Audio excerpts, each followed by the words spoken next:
नमस्कार हम दोस्तों, आ गए एक नए वीडियो के साथ आप लोगों के बीच। और गाइस, एक गाना बहुत ही ज़्यादा सोशल मीडिया पे वायरल हो रहा है, रील से लेके यूट्यूब पे। जिस गाने पे मात्र 3 से 4 लाख व्यू था आज से 4-5 दिन पहले, उस गाने पे 3 मिलियन के करीब व्यू होने वाला है।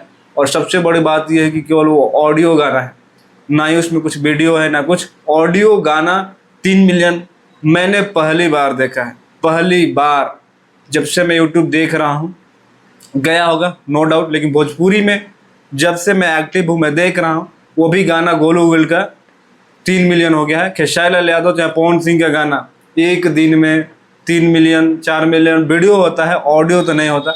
लेकिन इस भाई का जो गाना है पिछले 2 दिन में मुझे लग रहा है कि 3 मिलियन व्यू आया है। अब ना चिड़ैया उड़ी बाज उड़े वाला बा, राज करो सोना हो माहौल बदले वाला।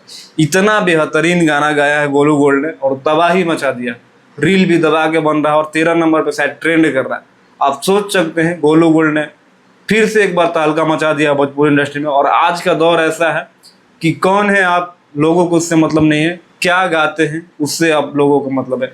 गया जमाना कि हम उनको सुनेंगे, हम उनको सुनेंगे, हम उनका ही कैसेट खरीदेंगे। यूट्यूब का जमाना है, जिसका कंटेंट बढ़िया होगा लोग भर भर के प्यार देंगे, भर भर के आपको ऊपर बढ़ाएंगे। तो गाइस, अभी तक आपने ये वाला वायरल गाना सुना है कि नहीं सुना है? सुना है तो कमेंट करके जरूर बताना, नहीं सुना है तो जाओ एक बार सर्च करो, माहौल बदले वाला बा गाने को, और ढेर सारा प्यार दो। बाकी मिलते हैं अगले वीडियो में, तब तक भाई को तो इजाजत।